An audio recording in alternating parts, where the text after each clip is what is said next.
অৰুণোদয় আঁচনিৰ কাৰণে কেনেকৈ এপ্লিকেশ্যন কৰিব লাগিব চাই লওক। যিসকলে এইবাৰ অৰুণোদয় আঁচনি 3.0 নতুনকৈ আবেদন কৰিছে বা যিসকলে আগৰ পৰা প্ৰতি মাহে অৰুণোদয় আঁচনি পইচা লাভ কৰি আছিল, জুন মাহত আৰু জুলাই মাহত অৰুণোদয় আঁচনি পইচা লাভ কৰা নাই আৰু ডকুমেণ্ট জমা কৰিছিল, এতিয়া কিন্তু অৰুণোদয় আঁচনিৰ নতুন লিষ্ট আহি গৈছে। যদি আপোনালোকে অৰুণোদয় আঁচনিৰ লিষ্টটো চেক কৰিছে, তাত আপোনালোকৰ নামটো অহা নাই, এতিয়া কিন্তু আপোনালোকে অৰুণোদয় আঁচনিৰ কাৰণে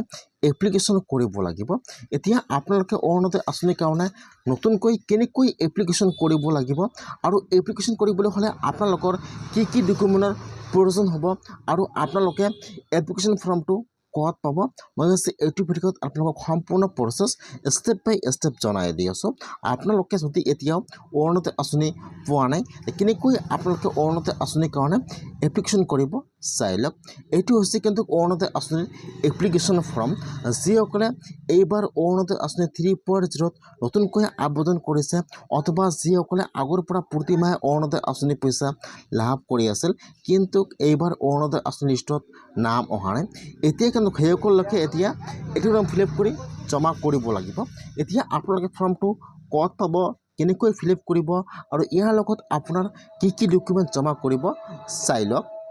আপোনালোকে এতিয়া এপ্লিকেশ্যন ফৰ্মটো ক'ত পাব যদি চাৰ্চত দেখুৱাই দি আছোঁ, কেনেকৈ ফিল আপ কৰিব লাগিব জানি লওক। ইয়াত চাব, ফাৰ্ষ্ট চাব ইয়াত দিয়া আছে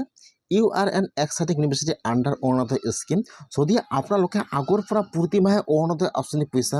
লাভ কৰি আছিল, জুন মাহত আৰু জুলাই মাহত অৰুণোদয় আঁচনি পইচা সোমোৱা নাই অথবা আপোনালোকে এইবাৰ অৰুণোদয় আঁচনিৰ লিষ্টটো চাইছে, তাত আপোনালোকৰ নামটো অহা নাই, যিসকলে আগৰ পৰা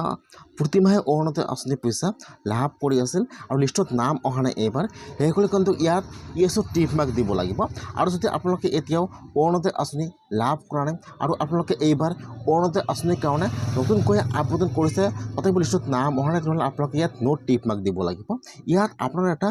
পাছপোৰ্ট সাইজ ফটো লগাই দিব লাগিব আৰু যিটো আপোনালোকৰ ৰেচন কাৰ্ড নম্বৰ আছে, ইয়াত আপোনাৰ ৰেচন কাৰ্ড নম্বৰটো বহাই দিব। তাৰপিছত যিটো আপোনালোকৰ ডিষ্ট্ৰিক্টৰ নাম আছে, ইয়াত আপোনাৰ ডিষ্ট্ৰিক্টৰ নামটো বহাই দিব। তাৰপিছত ইয়াত যিটো আপোনালোকৰ LIC নাম আছে, ইয়াত আপোনাৰ LIC নামটো বহাই দিব বা যিটো আপোনালোকৰ চাব ডিষ্ট্ৰিক্টৰ নাম আছে ইয়াত বহাই দিব। যদি আপোনালোকে আপোনাৰ LIC নামটো নাজানে, আপোনালোকে আপোনাৰ ভোটাৰ ID কাৰ্ডৰ পিছফালে চাব, তাত কিন্তু আপোনালোকৰ LIC নামটো দিয়া আছে। এতিয়া আপোনালোকে ইয়াত আপোনাৰ LIC নামটো বহাই দিব। ইয়াত চাব দিয়া আছে এপ্লিকেশ্যন ফাৰ্ষ্ট নাম, মিডিল নাম আৰু লাষ্ট নাম। এতিয়া ইয়াত আপোনালোকৰ ফাৰ্ষ্ট নামটো বহাই দিব, এটা ঘৰত কিন্তু এটা এটাকৈ আখৰ বহাই দিব। ইয়াত আপোনালোকৰ ফাৰ্ষ্ট নাম বহাই দিব, যদি মিডিল নাম আছে ইয়াত মিডিল নেম দিব, যদি আপোনালোকৰ মিডিল নাম নাই ডাইৰেক্ট ইয়াত আপোনাৰ লাষ্ট নাম বহাই দিব, ফাৰ্ষ্ট নাম আৰু লাষ্ট নাম বহাই দিব। আৰু ইয়াত যিটো আপোনালোকৰ কেয়াৰ অফ আছে বা যিটো আপোনালোকৰ গাৰ্জিয়ান নেম আছে, ইয়াত আপোনালোকৰ গাৰ্জিয়ান নেমটো বহাই দিব। তাৰপিছত যিটো আপোনালোকৰ জেণ্ডাৰ হয়, ইয়াত আপোনাৰ জেণ্ডাৰ ছিলেক্ট কৰি লৈ ল'ব। তাৰপিছত ইয়াত আপোনালোকৰ ডেট অফ বাৰ্থটো বহাই দিব। এতিয়া ইয়াত আহি যাব আপোনাৰ ওচৰত এড্ৰেছ। এতিয়া যিটো আপোনালোকৰ ফুল এড্ৰেছটো আছে, ইয়াত আপোনাৰ ফুল এড্ৰেছটো বহাই দিব। আপোনাৰ যিটো পাৰ্মানেণ্ট এড্ৰেছটো আছে, ইয়াত আপোনাৰ পাৰ্মানেণ্ট এড্ৰেছটো বহাই দিব। ফাৰ্ষ্ট চাব ইয়াত দিয়া আছে ব্লক অথবা ULB। যদি আপোনালোকে গ্ৰামৰ তেনেহ'লে আপোনালোকে ইয়াত আপোনাৰ ব্লকৰ নামটো বহাই দিব,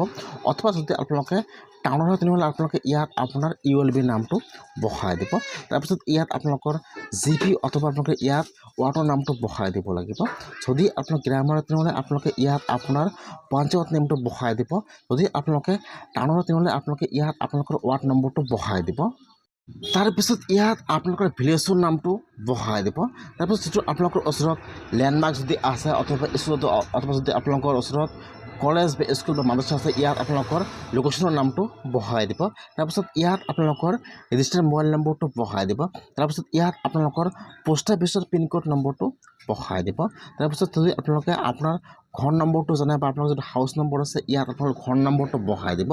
লাষ্টত বহাই দিব ইয়াত যিটো আপোনালোকৰ থানাৰ নাম আছে, ইয়াত আপোনালোকৰ থানাৰ নামটো বহাই দিব। ইয়াত যিটো আপোনাৰ পাৰ্মানেণ্ট এড্ৰেছটো আছে, আপোনালোকে ইয়াত ভালকৈ চাই লৈ যিটো আপোনালোকৰ ফুল এড্ৰেছটো আছে, ইয়াত আপোনাৰ ফুল এড্ৰেছটো ভালকৈ এটা এটা ঘৰত বহাই দিব ইয়াত হৈ গ'ল আপোনালোকৰ এড্ৰেছ এতিয়া আপোনালোকে অলপমান তলত আহি যাব ইয়াত কিছুমান গাইডলাইন দিয়া আছে যে এইবাৰ কোন সকল লোকে অৰুণোদয় আঁচনি পাব বা কোন সকল লোকে অৰুণোদয় আঁচনিৰ কাৰণে আবেদন কৰিব লাগিব ইয়াত চাব ইয়াত প্ৰপাৰ্টি হাউচ হ'ল ইয়াত কিন্তু আপোনালোকে এতিয়া টিক মাৰ্ক দিব লাগিব ফাৰ্ষ্ট চাব দি আছে উইণ্ড' ফাৰ্ষ্ট কিন্তু বিধৱা মহিলাসকলে অৰুণোদয় আঁচনি পাব লাগে সেইকাৰণে যদি আপোনালোকৰ গাঁৱত কোনোবা বিধৱা মহিলা অৰুণোদয় আঁচনি পোৱাৰ যোগ্য হয় এতিয়ালৈকে অৰুণোদয় আঁচনি লাভ কৰা নাই সেইকাৰণে 1 নম্বৰত বিধৱা মহিলাসকলক অৰুণোদয় আঁচনি দিব লাগিব যদি আপোনালোকে বিধৱা মহিলা তেনেহ'লে আপোনালোকে ইয়াত 1 নম্বৰত টিক মাৰ্ক দি দিব 2 নম্বৰত আহি যাব হেণ্ডিকেপ যদি আপোনাৰ গাঁৱত কোনোবা হেণ্ডিকেপ মানুহ আছে এতিয়ালৈকে অৰুণোদয় আঁচনি পোৱাৰ যোগ্য এতিয়ালৈকে অৰুণোদয় আঁচনি পোৱা নাই সেইকাৰণে ইয়াত হেণ্ডিকেপ মানুহক সদায় 2 নম্বৰ টিক মাৰ্ক দি দিব আৰু যদি আপোনাৰ গাঁৱত কোনোবা ছোৱালীৰ বিবাহ হোৱা নাই বয়স 40 এপৰ ওপৰত হৈ গৈছে তেনেহ'লে সেইসকল লোকক 3 নম্বৰত অৰুণোদয় আঁচনি দিব লাগে ইয়াত টিক মাৰ্ক দিব লাগিব আৰু যিসকলৰ AY কাৰ্ড আছে এতিয়ালৈকে অৰুণোদয় আঁচনি পোৱা নাই আৰু অৰুণোদয় আঁচনি পোৱাৰ যোগ্য সেইসকলক টিক মাৰ্ক দিব লাগিব কিছুমান গাইডলাইন দিয়া আছে আপোনালোকে এইবোৰৰ ভিতৰত থাকিব গ'লে আপোনালোকে অৰুণোদয় আঁচনি লাভ নকৰিব এতিয়া আপোনালোকে ইয়াৰ ভিতৰত বা ইয়াৰ কোনটোৰ ভিতৰত হয় আপোনালোকে ইয়াত চাই লৈ টিক মাৰ্ক দিব লাগিব যদি আপোনালোকে দুখীয়া মানুহ আপোনালোকে ইয়াত 2 লাখত টিক মাৰ্ক দিব যে মোৰ বছৰি ইনকাম 2 লাখৰ কম হয় মই অৰুণোদয় আঁচনি পাব লাগে মই এতিয়ালৈকে অৰুণোদয় আঁচনি পোৱা নাই আপোনালোকে ইয়াত চাই লৈ আপোনালোকে ইয়াত টিক মাৰ্ক দিব লাগিব যে মই অৰুণোদয় আঁচনি পোৱাৰ যোগ্য হয় মই এতিয়ালৈকে অৰুণোদয় আঁচনি পোৱা নাই আপোনালোকে সেই হিচাপত ইয়াছে আপোনালোকে ইয়াত টিক মাৰ্ক দি দিব যে মই অৰুণোদয় আঁচনি পোৱাৰ যোগ্য মই অৰুণোদয় আঁচনি পাব লাগে এতিয়া ইয়াত আহি যাব বেংকৰ ডিটেইলছ এতিয়া আপোনালোকে ইয়াত আপোনাৰ বেংকৰ একাউণ্ট জমা কৰিব এটি বেংকৰ একাউণ্ট যাতে আপোনালোকৰ ডিবিটি লিংক থাকে অথবা আধাৰ কাৰ্ড লিংক তেনেহ'লে আপোনালোকে অৰুণোদয় আঁচনি লাভ নকৰিব বহুত কিন্তু আগত আবেদন কৰিছে আধাৰ কাৰ্ড লিংক এতিয়ালৈকে অৰুণোদয় আঁচনি পোৱা নাই বা লিষ্টৰ পৰা নাম কিন্তু কাটি গৈছে সেইকাৰণে আপোনালোকে ইয়াত যদি আপোনালোকৰ বেংকৰ একাউণ্ট দিব বা বেংকৰ একাউণ্ট জমা কৰিব এইটো একাউণ্ট যাতে আপোনালোকৰ ডিবিটি লিংক থাকে নহ'লে কিন্তু আপোনালোকে অৰুণোদয় আঁচনি পইচা লাভ নকৰিব ইয়াত আপোনালোকে ডিবিটি লিংক থাকে একাউণ্টটো দি দিব ফাৰ্ষ্ট ইয়াত আপোনালোকৰ একাউণ্ট নম্বৰটো বহাই দিব তাৰপিছত যিটো আপোনালোকৰ বেংকৰ নাম আছে ইয়াত আপোনাৰ বেংকৰ নামটো বহাই দিব তাৰপিছত ইয়াত আপোনালোকৰ ব্ৰাঞ্চৰ নামটো বহাই দিব তাৰপিছত যিটো আপোনালোকৰ বেংকৰ IFSC কোড নম্বৰ আছে ইয়াত আপোনালোকৰ IFSC কোড নম্বৰটো বহাই দিব আপোনালোকে ইয়াত ইয়েছত টিক মাৰ্ক দি দিব যেটো আপোনালোকে ইয়াত আপোনাৰ বেংকৰ কপিটো জেৰক্স কৰি দি দিব আপোনালোকে সেইকাৰণে ইয়াত ইয়েছত টিক মাৰ্ক যে মই ফৰ্মৰ লগত মোৰ বেংকৰ জেৰক্স কপিটো দি দিম যদি কোনো ভুল আপোনালোকে তাত চাই লৈ পইচাটো সোমাই দিব সেইকাৰণে আপোনালোকে ইয়েছত টিক মাৰ্ক দি দিব এতিয়া হৈ গ'ল আপোনালোকৰ বেংকৰ ডিটেইলছ তলত আহি যাব ইয়াত আহি যাব সেলফ ডিক্লেৰেশ্যন ইয়াত অলৰেডি যে যদি আপোনালোকে অৰুণোদয় আঁচনি পোৱাৰ যোগ্য হয় তেতিয়াহে কিন্তু আপোনালোকে অৰুণোদয় আঁচনিৰ কাৰণে আবেদন কৰিব লাগিব আৰু যদি আপোনালোকে অৰুণোদয় আঁচনি পোৱাৰ যোগ্য নহয় আপোনালোকে অৰুণোদয় আঁচনিৰ কাৰণে আবেদন নকৰিব আপোনালোকৰ সকলো পইচা পিছত ঘূৰাই দিব লাগিব সেইকাৰণে আপোনালোক অলৰেডি দি দিছে সেলফ ডিক্লেৰেশ্যন ফাৰ্ষ্ট চাব ইয়াত দিয়া আছে কনচেণ্ট ফৰ আধাৰ আৰু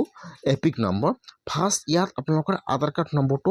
বহাই দিব আৰু তলত আপোনালোকৰ ভোটাৰ ID কাৰ্ড নম্বৰটো বহাই দিব যে মই অৰুণোদয় আঁচনি পোৱাৰ যোগ্য হয় মই অৰুণোদয় আঁচনি পাব লাগে ইয়াত অলৰেডি সেলফ ডিক্লেৰেশ্যন দি দিছে এতিয়া ইয়াত আপোনালোকৰ আধাৰ কাৰ্ড নম্বৰ বহাই দিব ইয়াত আপোনাৰ ভোটাৰ ID কাৰ্ড নম্বৰ বহাই দিব ইয়াত চাব দি আছে সেলফ ডিক্লেৰেশ্যন চিগনেচাৰ আপোনালোকে ইয়াত ইয়েছত টিক মাৰ্ক দিব লাগিব যে মই নিজে আবেদন কৰিলে মই অৰুণোদয় আঁচনি পোৱাৰ যোগ্য হয় ইয়াত চাব দি চিগনেচাৰ এতিয়া আপোনালোকৰ ফৰ্মটো সম্পূৰ্ণ ফিল আপ হৈ গ'ল এতিয়া আপোনালোকে চিগনেচাৰ কৰিব লাগিব এতিয়া কথা হ'ল যে আপোনালোকে এতিয়া এপ্লিকেশ্যন ফৰ্মটো ক'ত পাব আৰু ক'ত জমা কৰিব জানি লওক এতিয়া আপোনালোকে ফৰ্মটো ফিল আপ কৰি লৈ আপোনালোকক যিজনে ফৰ্মটো দিব তাক আপোনালোকে জমা কৰিব লাগিব যিজন আপোনাৰ গাঁৱৰ ৱাৰ্ড মেম্বাৰ আছে তাত কিন্তু আপোনালোকে আপোনাৰ সকলো ডকুমেণ্ট লৈ যাব যে মই অৰুণোদয় আঁচনি পোৱাৰ যোগ্য হয় মোৰ লিষ্টত নাম অহা নাই মোক অৰুণোদয় আঁচনিটো আবেদন কৰি দিয়ক এতিয়া কিন্তু আপোনাৰ গাঁৱৰ ৱাৰ্ড মেম্বাৰে আপোনাৰ সকলো ডকুমেণ্ট জমা ল'ব তাৰ আপোনাৰ গাঁৱৰ মেম্বাৰে কিন্তু আপোনাৰ পঞ্চায়তত যাব তাত যাই ফৰ্মটো ল'ব ফৰ্ম ফিল আপ কৰিব তাত আপোনাৰ চিগনেচাৰ ল'ব এতিয়া ফৰ্মটো জমা কৰিব যদি আপোনালোকে অৰুণোদয় আঁচনি পোৱাৰ যোগ্য হয় আপোনালোকে এতিয়ালৈকে অৰুণোদয় আঁচনি লাভ কৰা নাই নহ'লে অতি সোনকালে আপোনালোকে আপোনাৰ ডকুমেণ্ট লৈ যোগাযোগ কৰক ইতিমধ্যে কিন্তু অৰুণোদয় আঁচনিৰ কাৰণে আৰু নতুনকৈ আবেদন আৰম্ভ হৈ গৈছে যিখিনি বাদ পৰিছে সেইগুলোৰ কাৰণে নতুনকৈ আবেদন আৰম্ভ হৈ গৈছে